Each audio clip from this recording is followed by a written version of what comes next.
नमस्ते। हम सब जानते हैं ना कि कैसे भारत ने डिजिटल पेमेंट्स के मामले में पूरी दुनिया को एक नई राह दिखाई है। यूपीआई की कामयाबी ने तो देखिए हम सबकी रोजमर्रा की जिंदगी को पूरी तरह से बदलकर रख दिया है।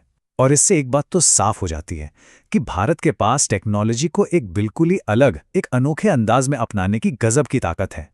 तो अब पेमेंट्स के बाद जो अगली बड़ी लहर आ रही है वो है आर्टिफिशियल इंटेलिजेंस की।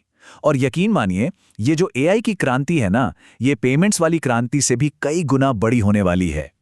अब देखिए एआई अपने साथ कमाल के मौके तो लेकर आ रहा है, इसमें कोई शक नहीं। लेकिन इसके साथ कुछ बहुत बड़ी नई चुनौतियां भी हैं जिनका हमें सामना करना ही होगा। तो चलिए जरा गहराई में उतरकर देखते हैं कि ये सब है क्या। तो सबसे पहली और सबसे बड़ी चुनौती वो ये है कि एआई को ना भूख बहुत लगती है, मतलब सच में बहुत ज्यादा। एक छोटा सा उदाहरण लेते हैं।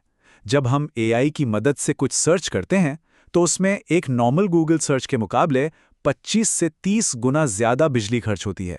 सोचिए जरा, 25 गुना बिजली की ये जबरदस्त खपत वाकई में एक बहुत बड़ी समस्या है। और मामला सिर्फ बिजली तक ही नहीं रुका है, बात पैसे की भी है। आपको अंदाजा है सिर्फ 1 गीगावाट एआई डेटा सेंटर बनाने में कितना खर्च आता है? 50 से 60 अरब रुपए। इतने में तो भारत के लाखों घरों को बिजली मिल सकती है। तो आप समझ सकते हैं कि ये कितना महंगा सौदा है। तो यहाँ पे सबसे जरूरी बात समझने वाली ये है कि हम सीधे सीधे पश्चिम के मॉडल को कॉपी नहीं कर सकते। मतलब कुछ बड़े शहरों में बहुत बड़े बड़े बिजली चूसने वाले डेटा सेंटर बना देना, ये तरीका पूरे भारत के लिए काम नहीं करने वाला। अगर ऐसा किया तो देश का एक बहुत बड़ा हिस्सा इस दौड़ में पीछे ही रह जाएगा। तो सवाल ये उठता है कि भारत इस मुश्किल से कैसे निपटेगा। खैर, इसका जवाब एक बहुत ही स्मार्ट और कह सकते हैं एक बिल्कुल देसी भारतीय अंदाज में छिपा है। और ये समाधान है हाइब्रिड एआई। अब ये हाइब्रिड एआई क्या है? इसे ऐसे समझिए कि सारा का सारा बोझ एक बड़े से सेंट्रल दिमाग यानी डेटा सेंटर पर डालने के बजाय हम काम को होशियारी से बांट दें।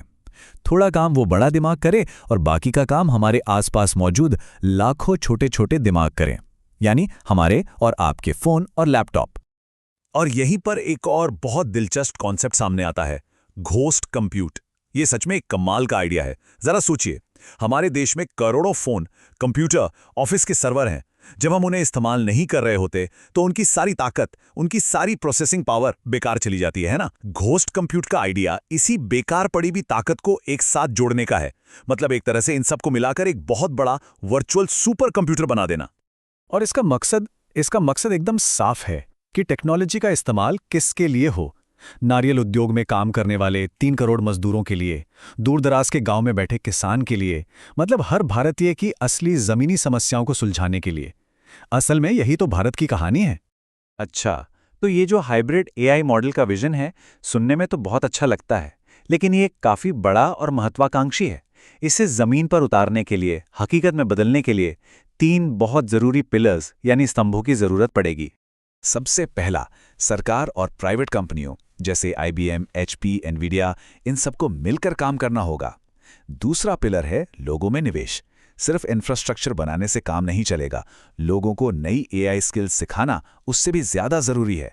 और तीसरा, एआई की ताकत को सिर्फ मुंबई, दिल्ली जैसे बड़े शहरों तक ही नहीं रखना है, बल्कि उसे छोटे छोटे टियर 2, टियर 3 शहरों तक, देश के कोने कोने तक ले जाना है। और जानते हैं सबसे अच्छी बात क्या है? भारत इस काम के लिए एक बहुत ही मजबूत पोजीशन में है। हमारे पास एक वर्ल्ड क्लास 5G नेटवर्क है जो 90% आबादी तक पहुंच चुका है। यूपीआई जैसा शानदार डिजिटल सिस्टम हम पहले ही बना चुके हैं। और हमारे पास मौका है कि हम शुरुआत से ही अपने डेटा सेंटर्स को सही तरीके से, सस्टेनेबल तरीके से बनाएं। ये सब मिलकर भारत को एक सुनहरा मौका देते हैं। तो ये सब सिर्फ टेक्नोलॉजी की बड़ी बड़ी बातें नहीं हैं। सवाल ये है कि इसका आम जिंदगी पर क्या असर पड़ेगा।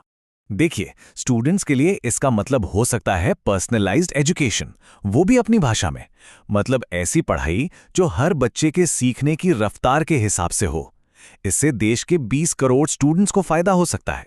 और जो लोग काम कर रहे हैं उनके लिए एआई की इस नई दुनिया में नौकरियों के नए नए मौके खुलेंगे और भविष्य के लिए जरूरी स्किल्स सीखने का रास्ता भी बनेगा। किसानों की बात करें तो उन्हें सीधे अपने फोन पर ही फसल और मौसम से जुड़ी एकदम सटीक सलाह मिल सकती है। इससे उनकी मेहनत और कमाई दोनों बचेंगी। और जो छोटे छोटे बिजनेस हैं, एमएसएमईज हैं, उन्हें अपना काम बेहतर करने के लिए, बड़े बाजार में टिकने के लिए स्मार्ट एआई टूल्स मिल सकते हैं। और सबसे बड़ी बात, इसके लिए उन्हें कोई महंगा कंप्यूटर खरीदने की जरूरत नहीं पड़ेगी। तो फिर भारत के एआई भविष्य को लेकर ये जो पूरा नया नजरिया है, इससे हमें क्या समझना चाहिए? सबसे बड़ा टेकअवे क्या है? देखिए, भारत के पास मौका सिर्फ एआई बनाने का नहीं है। असली मौका तो इसे एक अलग, एक बेहतर तरीके से बनाने का है। एक ऐसा तरीका जो ज्यादा स्मार्ट हो, जो समाज के हर तबके को साथ लेकर चले और जो हमारे पर्यावरण के लिए भी अच्छा हो। अगर भारत एक ऐसा एआई इंफ्रास्ट्रक्चर बना पाता है जो हर जगह फैला हो, जो कम से कम बिजली इस्तेमाल करे और जो देश के हर नागरिक के काम आए, तो हमारे पास दुनिया के सामने एक नया स्टैंडर्ड, एक नई मिसाल कायम करने का मौका होगा। अब सवाल यही है कि क्या भारत दुनिया को एआई में एक नया रास्ता दिखा सकता है?